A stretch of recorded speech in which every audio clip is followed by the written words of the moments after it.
They shut down their karaoke and seized their speakers. Teens fought back against the HOA's ban. In the vibrant, close-knit neighborhood of Oakview Meadows, Texas, where summer evenings often buzzed with the sound of kids playing and neighbors chatting, the Nguyen family was known for their lively gatherings.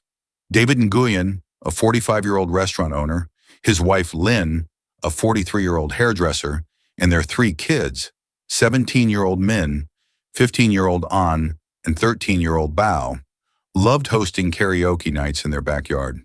They'd set up a portable speaker system, string fairy lights around the patio, and sing everything from Vietnamese pop to American hits like Taylor Swift and the Beatles.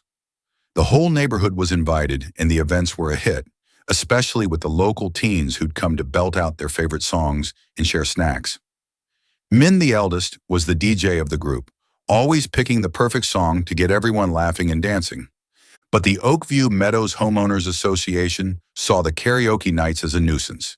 The HOA president, 58-year-old Karen Brooks, a former librarian with a strict sense of decorum, had received a complaint from a neighbor about the noise during one of the Nguyen family's gatherings. Karen quickly pointed to a bylaw that stated, "No amplified sound is permitted in residential yards after 6 p.m. to maintain a peaceful environment." It was a rule most residents ignored. Kids often played music at block parties.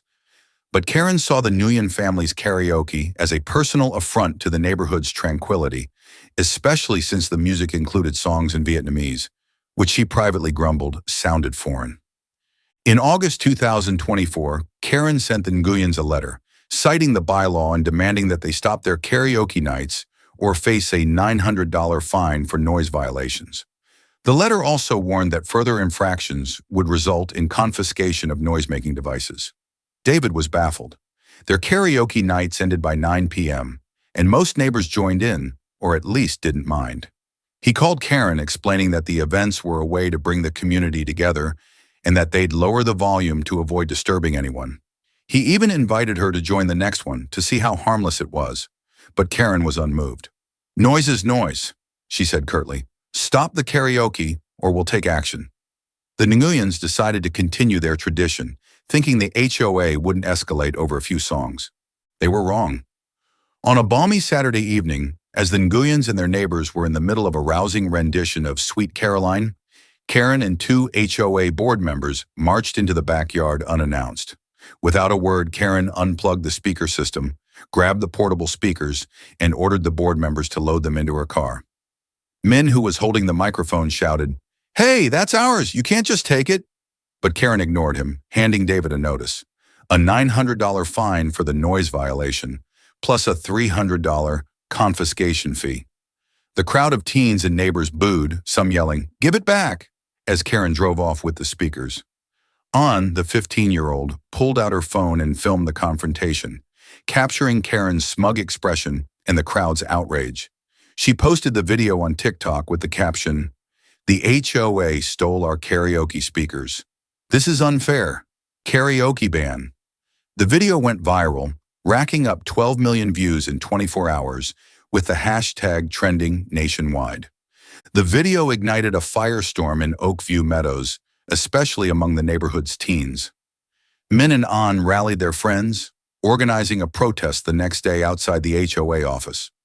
Dozens of teenagers showed up, bringing portable speakers and playing music at full volume in defiance. They held signs reading, "Let us sing," and "Karaoke isn't a crime," while singing karaoke hits through a megaphone. Some parents joined in, bringing snacks and cheering the kids on. The protest drew local media attention, with a news crew from Dallas interviewing Min, who said, "Karaoke is how we connect. They can't take that from us." The reporter also spoke to a cultural expert who noted that karaoke is a cherished tradition in many Asian communities, making the HOA's actions seem discriminatory. The viral video and protest gained national attention, with outlets like ABC and BuzzFeed running headlines like "HOA shuts down family karaoke," "Sparks teen protest," and "Texas teens fight back after HOA seizes speakers." A GoFundMe page to help the Nguyens replace their speakers raised $7,000 in a week, with donors leaving messages like, "Support the kids and shame on the HOA." The story resonated with teens across the country who started sharing their own HOA horror stories under number karaoke ban, turning the Nguyen family's fight into a movement. The Nguyens decided to fight back legally.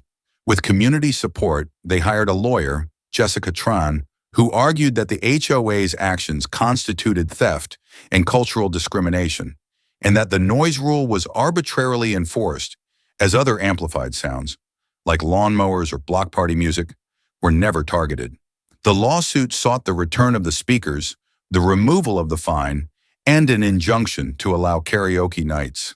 The case drew a crowd to the courtroom, with teens wearing headphones as a symbol of resistance. Jessica presented On's video as evidence, along with testimonies from neighbors who supported the karaoke nights. Lynn took the stand, her voice firm. "Karaoke is our culture, our joy. They stole that from my kids." Karen, representing the HOA, showed no remorse. She claimed the noise rule was meant to ensure peace and that the Nguyens' defiance justified the confiscation. She produced the bylaw and argued that the HOA had the right to enforce its rules, even with direct action.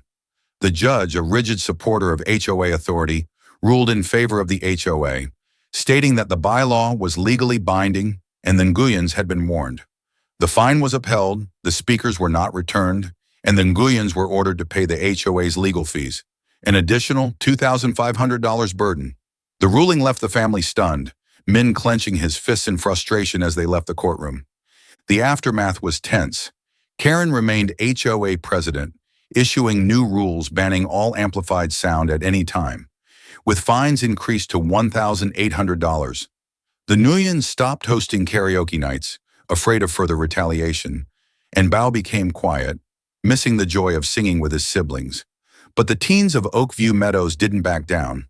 They organized weekly silent karaoke protests, lip-syncing in the streets with signs reading, "We will be heard."